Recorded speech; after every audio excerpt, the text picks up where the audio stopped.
Show. 2, 1, we're live. Yeah. Yes, we are. We're live, folks. And we are live. Trip Digital Radio Sound Art Expression, DJ Journey, Jason Lee. Yes. We have DJ Blue, we have Raven Dave, and we have my man Anthony in the building on a special visual night tonight. Yes, But this is an interview that I've been waiting on personally because there's an experience that ties us, you know, and I love to have people on that I can actually relate to in their artistic journey. So there was an event that was going on, and it was for mental health and suicide prevention and so on and so forth. And Erman, our guy that we interviewed, had the pleasure to interview, he put on the event. And Dave and I stayed a little bit late that night, and I saw this guy, and he complimented the music, and he's like, "Hey, I got to have you as a DJ. I'm having a party." And it was something special about him. I just felt like a radiation of just beautiful energy. And this is LA. You got to respond to that. So I did his birthday party, and everyone's like, "Hey, he's a director. He does movies and everything like that." And I'm like, "Okay, cool." But he ends up singing at his birthday party. And I'm like, this dude is not just making movies. He's making songs, and he's making great songs. So without further ado, I'm not going to give him too much. Let's give it up for Tobias and Aaron. Yes. Thanks for coming to the Amazing. show. It's been a long time. Yo, We've waited for this one. So how's it going? Man, it's good. It's like literally this morning I was, post-production right now. We have a lot of projects happening with the company. We did this whole promo that's on our pages right now with the film stuff. And then I was like, okay, went from, Spielberg mode to now, Gambino mode. So I'm like, oh, you gotta switch it up. Yeah. But it's been good though. It's been good. Yeah. So let's take them back for the people that don't know you. Where are you from? Because there's some places in there. So I'm from ATL. Yes. ATL all day. Born and raised. ATL. Outcast, Goody Mob, everything. Organized ATL. Noise, Usher. Actually, it was fun. I was actually at this. I was doing a charity event with one of our members of our company, Rose, and it was from kids from Watts. Yeah. And they were like, "Hey, cuz, where you from?" And I'm like, "Oh, I'm from Atlanta." They're like, "North Atlanta?" I'm like, "Yeah." They go, "Migos."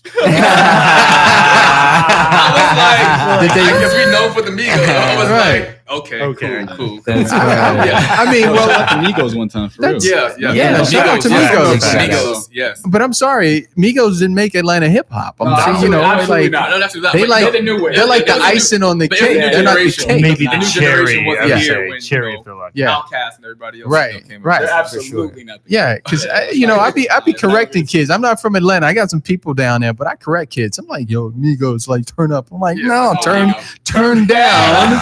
The entire And Sunday. then let's start with these guys. Yeah. You know? So, born and raised in Atlanta. My mom is from Bridgeport, Connecticut, and then my dad's from. BPTCT. Hey. He's a Connecticut guy. And then my dad's from West Africa. He's Liberian. So like Monrovia, Liberia. Wow. Nice. Got you. Yeah, it's ironic because now I live in like Arcadia, and the city next to us where we go hang out, do studio movie grill nights and everything is actually Monrovia, California. Oh wow. So every single thing is all in alignment. Yeah. And so that's my frequency is things that all go together. That's a contrast. I mean, growing up with a parent from Africa. Yeah, Africa. Mom, and she was the gangster. Yeah. she was a Yeah, gangster. yeah, she was Okay. the gangster, Yeah, yeah. she was yeah. Bridgeport's no joke. No, People think that because it's Connecticut, but nah, Bridgeport's like. it's real. Mhm. Tell us a little bit Yo. about that. Like what's there? You ever go up Guns? there? Yeah. I mean, it's just like any other, America. It's America. This is America. Yeah. I mean, every angle. It's good stuff, bad. It's Yeah. it's a combination of both. It's any part of the world. People like come from different countries. Like, oh, America. Like, America is nothing different than any other part of the Yeah. United States. Period. So what was it for you in the art that caught that bug to be like, hey, I want to grab a camera and I want to start shooting story?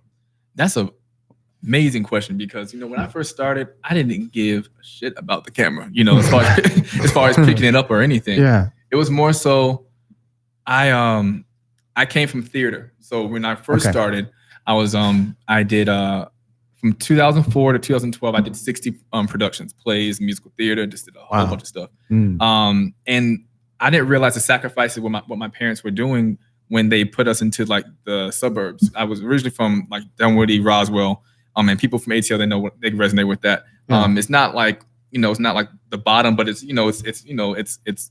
it's humbling. Yeah. And then we moved to Johns Creek, and I was around a lot of different cultures and people, and I didn't really take it for I didn't really take notice of the sacrifices that they were doing for me to be in that environment.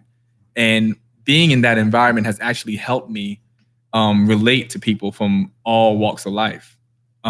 Being in that in that field, it's interesting. As an African American growing up in a predominantly Asian, Caucasian, part of the city, essentially. Yeah. So you got a chance to understand not only the environment and the diversity, but the world through that essentially, experience. Yeah. That area it was interesting because like now when I see people from high school or from that time, they're like, yo, we love what you're doing, yada yada. I'm sitting here looking at them like, y'all were intimidating me. Like when I first moved out to that side of town, it was like you had to stand out. Like you had no choice but to like be somebody, especially as a Black man. You're like, am I too Black? Am I too white? In that and then also you're too rich, you're too poor. Finding that balance when you kind of like just coasting by, it's like trying to understand because you want to make sure that you fit in. It was just a very interesting time, but being in that environment it taught me, it just taught me how to adapt. Yeah. Which is why people you see me wherever you see me at, you always with a diversity all the diverse time. crew. And I think it's just subconsciously just because of how I was raised. Yeah. Overall, I learned that at your birthday party. Oh, yes. Wow. I'm looking at all these people. I'm like, no one looks alike, first of all. Perfect. Everybody looked like their own character of people. And I looked at you, I'm like, wow. And the way that people were projecting themselves towards you when they were singing. And I didn't know, no one knew that you knew how to sing. The whole thing was a swerve. The whole thing was a whole swerve. I talked to everybody's like, wow. Who is that guy? That's the guy that casted us in our movie, and now he's serenading us. I'm like, dude, it was a movie for me. It was like a whole movie. It was I'm like, swerve. am I on like, am I getting punked right now or something? Yeah, like, when we got on stage, he was like, what's going on? He came in and I started singing. He was like, oh, wait, that's you. I'm like, yeah. He's like, oh, you performing? I'm like, yeah. He's like, okay. I did not know. And that was my first official performance in California, like in front of, there's a lot of people there. And it was a lot of, for me, it was kind of like a validating experience because I had my boy back there, Aaron Dominguez, one of my best friends, and he had me. He said, "Listen, everybody's here. There's no time to don't mess up. Like, don't fuck it up." So you got the pep talk. Yeah, he was like, the pep talk. Yeah, it was a good one because I got back there and he was a little nervous. Yeah. And obviously it being your birthday, it can be a of little course. I mean, you're dealing with everything. That's the worst time to mess up your birthday You party. can't all kill your birthday. No, like but you're dealing with everything from like the people coming in, all the invites. You got like all the pressure, and then it's your first time you're performing in LA. Yeah, and it's a lot. It's everyone in their fuck it up. Like he said, every race, background person, people who are on TV, people in music. I'm sitting here like, oh snap, like. Yeah, they care about me. Like, oh shit! It was two parts. One, people showed up because I'm never. Everyone showed up. All your friends showed up. Yeah, well, that wasn't even all of them though. That was still that was like half the crew. Yeah, that was half the crew. Wow, that was only half the people. friends. But even that, still that they all were there. It was amazing. And then and that's the main thing which I've been coming to terms with is realizing that we as everyone here as brothers, we know that we understanding that we have influence out here. And I didn't realize that night I was like, I said it on stage. I said, "Oh, y'all believe me?" I'm like, "Okay." The people are listening. They're listening, But which what do you want to means say? that now anything that I do, I'm being watched. Oh, and so held that means accountable in some I'm way. accountable essentially. Yeah. So the next kid that comes down 10 years from now that looks like me, he's like, "Oh, this is what I heard about." So everything that I do, I have a responsibility essentially. And also, so now it's almost like an awareness that you're getting. Yes, this recently you Especially out here in asked how I'm doing. Yeah. I'm becoming more aware of who I am and power. accepting the actual power. And the thing is, when you have power, it can be used for good or evil. And so when you are in tune with yourself, you can be more in tune with others. And when you become more real, and that's been the biggest thing out here, even with the mental health event we went to, because I've experienced that being out in California, even before I got here, just in this industry, which is just insane. And personalities, when it's kind of like, it's interesting when people tell you, you're amazing, you're talented. Okay. And So that's how do it, you? though. So how do you respond? I mean, it's cool. It's cool, but it's not. My point is though, it's not. It's like great, but I have to pay my bills. Like it's people who are executives. It's people who are like, they're like, yo, you're dope. You'll be running the game. And when you keep hearing these words, people telling you you're gonna be running things. You're a hustler. Oh, we love your energy. Oh, your movies, the quality. This. It's like. Okay. So why don't you fund my film? Yeah, Follow that up with a check. Yeah, exactly. Yeah, like, yo, you want to support? This guy called it. He said it's called the Love You Guys. They just love you. Oh yeah, Robert. I love him. He's amazing. He's outstanding. I love Robert. Love you guys. Yeah. Love those Silver. guys. Oh, Oh man. great. And so but dealing with that though, when it's like you are like, That's so sad. yeah, man, but that's the nature of the game out here. That's I That's just Hollywood. look at compliments in a different way. No, because for me, it's like whenever I speak to somebody, I'm an activator. I activate people.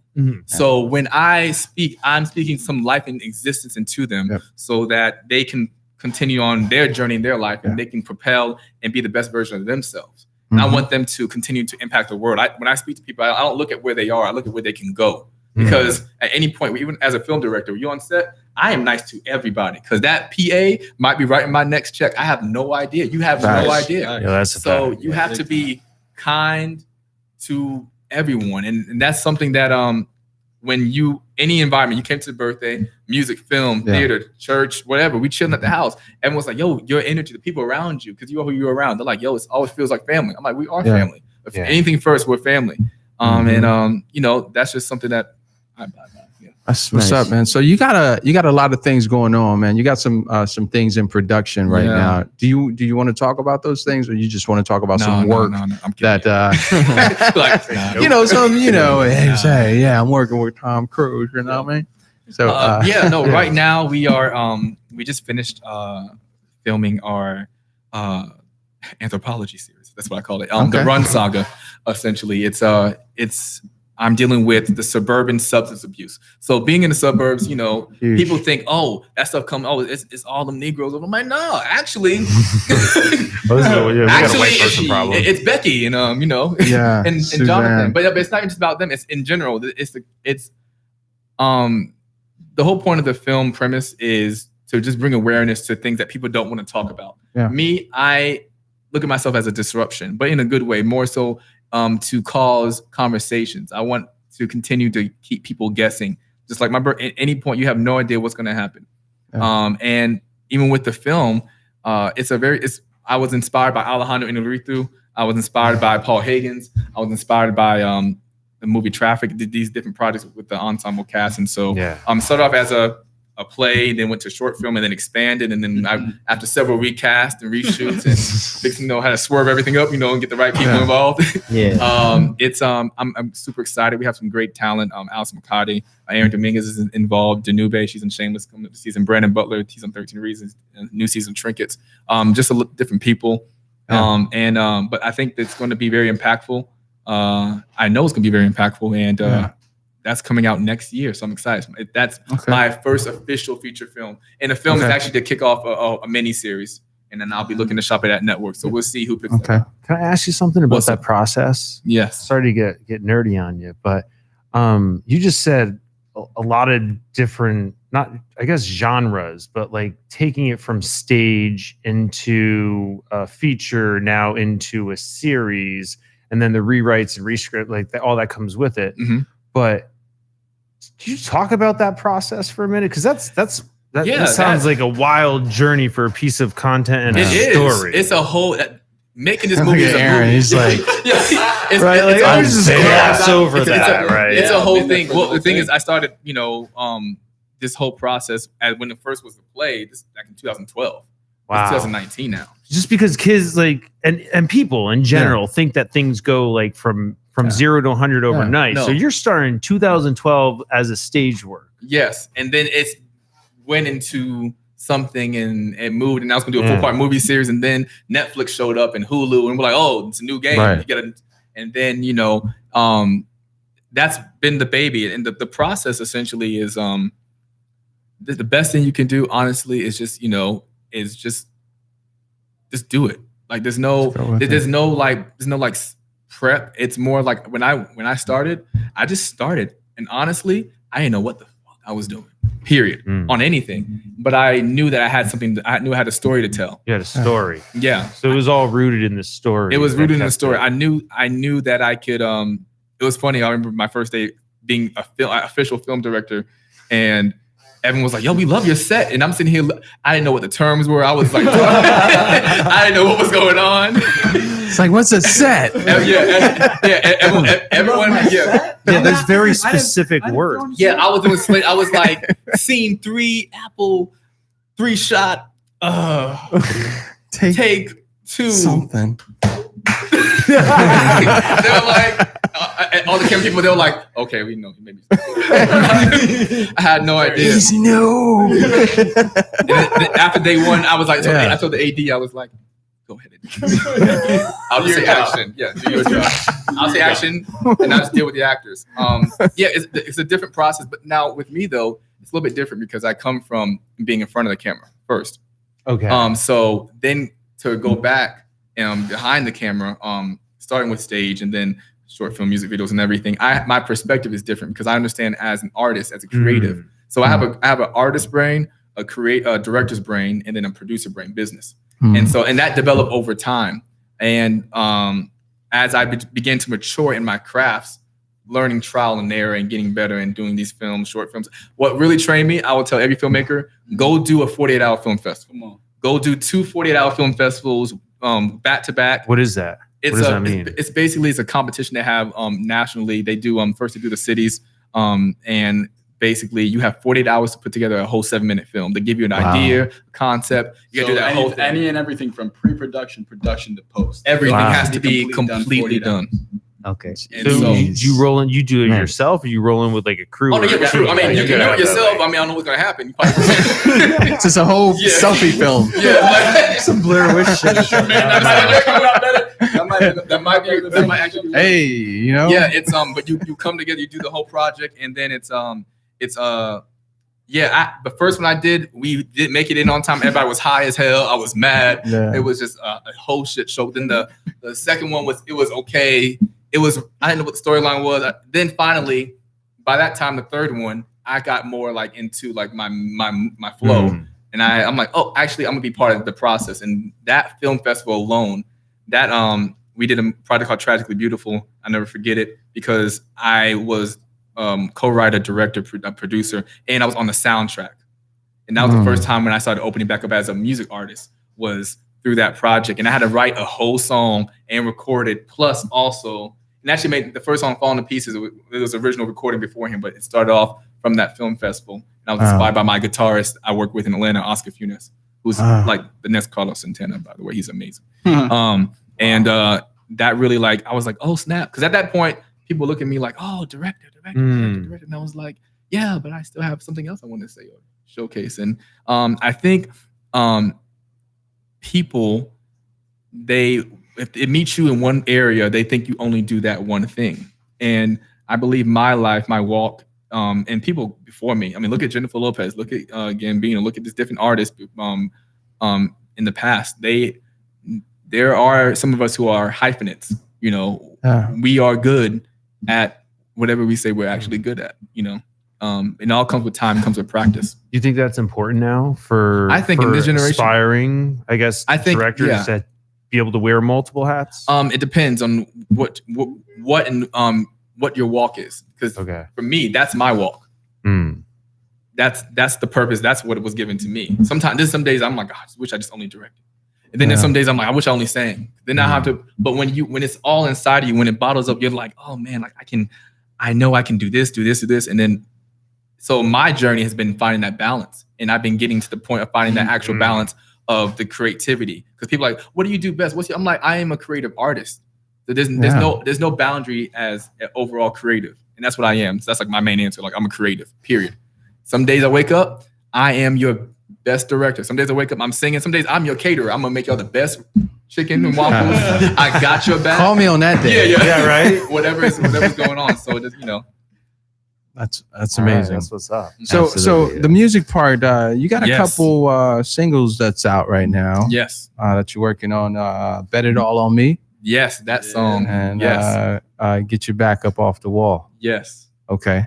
So tell us about that. How'd those come about? All right. So the first one, Back Off the Wall, actually, so y'all want to laugh. So my original name back on MySpace, my music artist name was Sean Phoenix.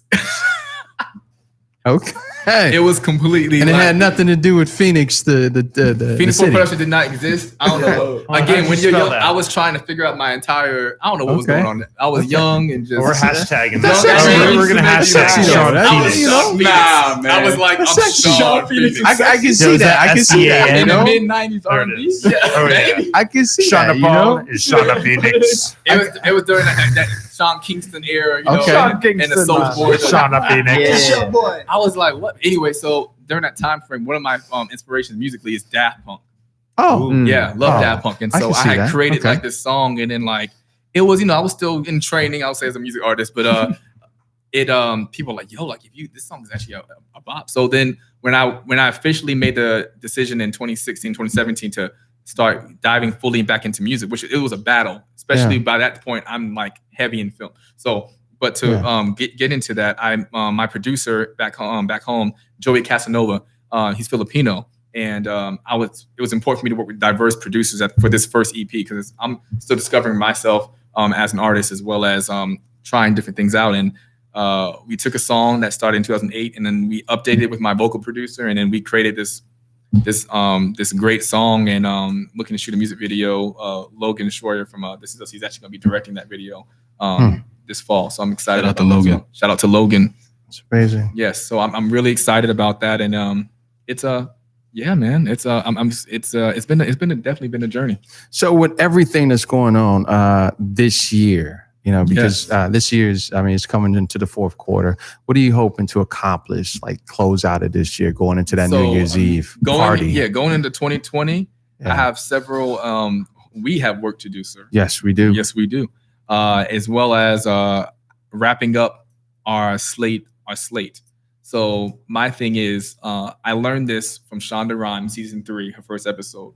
And as a minority, she said on the episodes when the father spoke to Olivia Pope, and he was like, everything you do must be twice, or if not 3 times better than that. So you have to even go further and beyond because of who you are. Just so I've always held that standard. That really did kick off the inspiration. But as an African American man in this industry, everything I do must be of quality. So some people that come in town that just have scripts and they have an idea. I'm coming in with movies and projects already completed.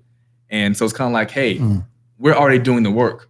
If you come on board, it's going to just, it can potentially take things to another level.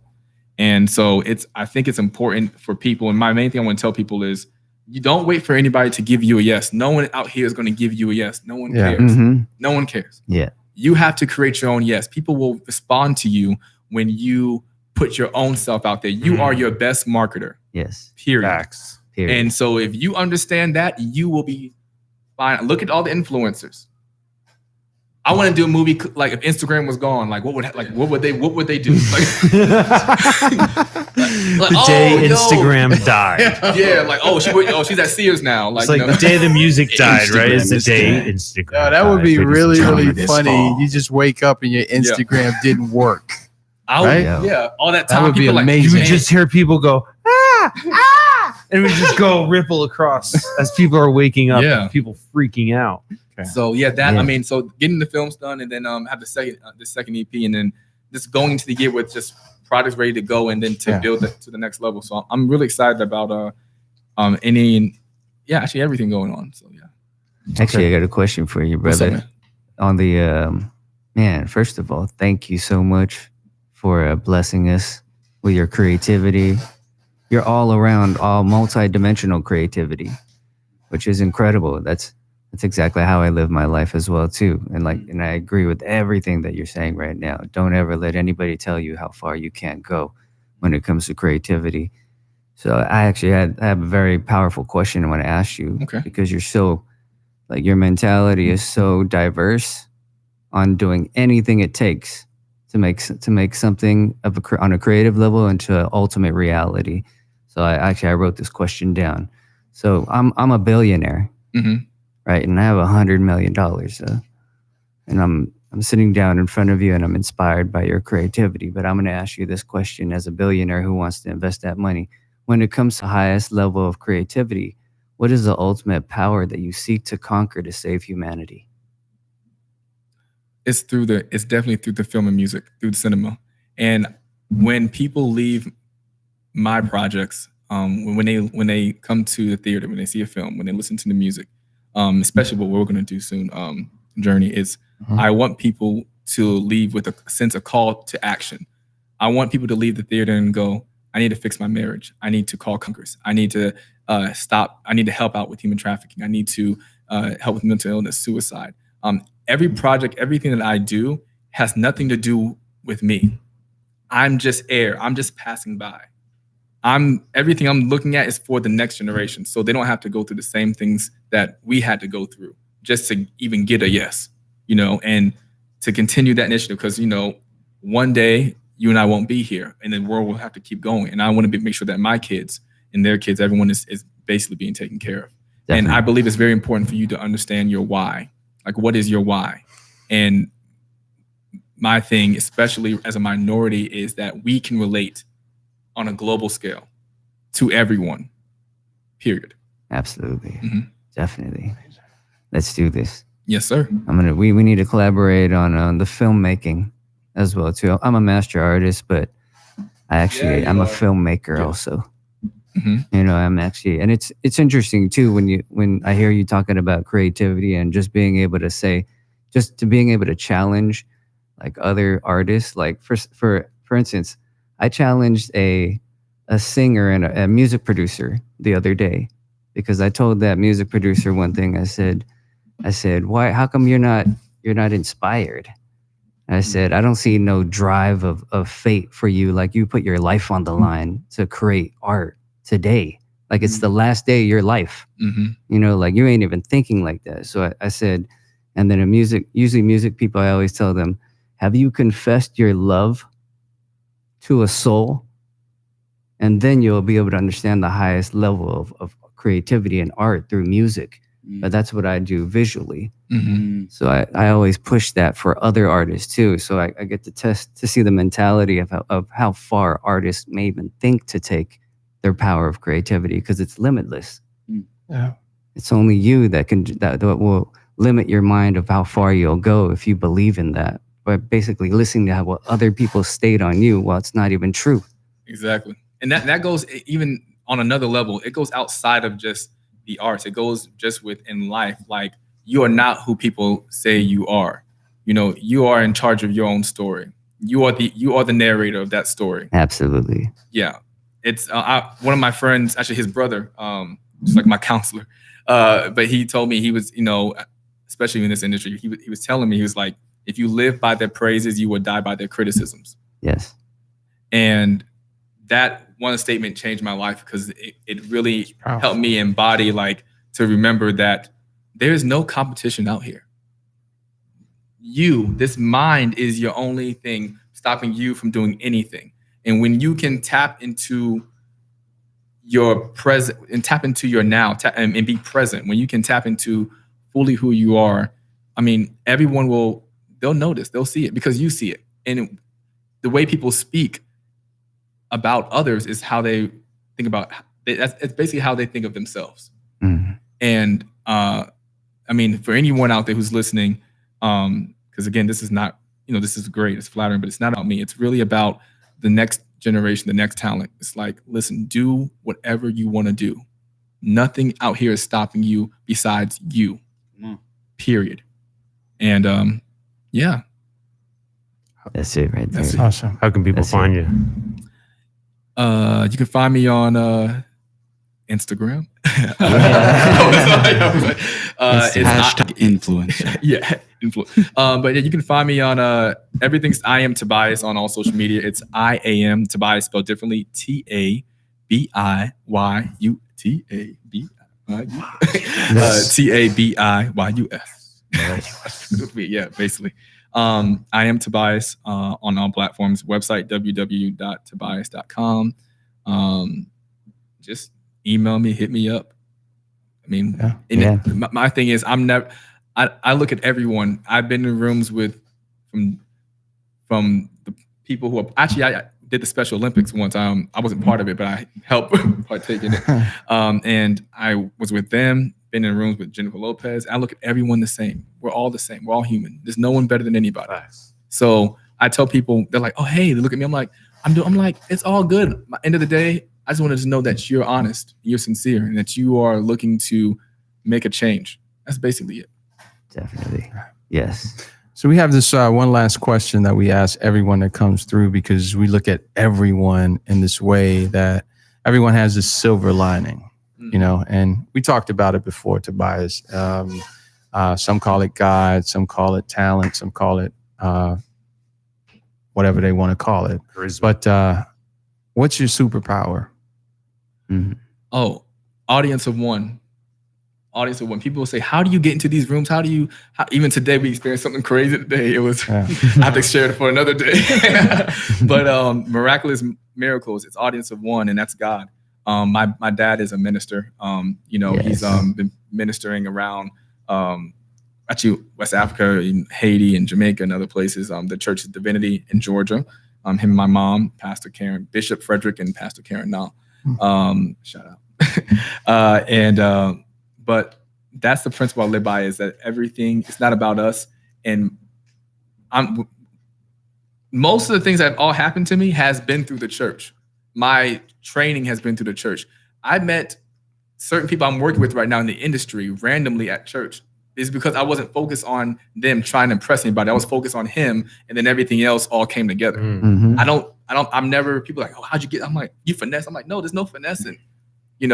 It comes down to just really understanding that it's beyond us, and that's where that's again where my mentality is that it's, if we all can come to a conclusion that it's something greater happening here, Bigger than us. it's bigger than us. Absolutely. And definitely God, Jesus Christ, to be specific. Yes. But it's that is where that's my upbringing, and that's what I believe in, and that's honestly how everything has happened for me, and that's how it will continue. That is my best agent. That is my best manager. That is my best friend. Yep. And that is actually all of our best friends. Yes. So Trip Digital Radio Sound Art Expression. Let's give it up for Tobias.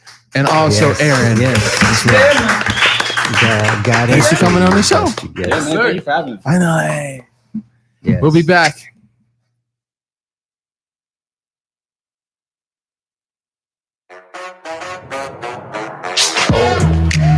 Watch how I move, see how I shine, match the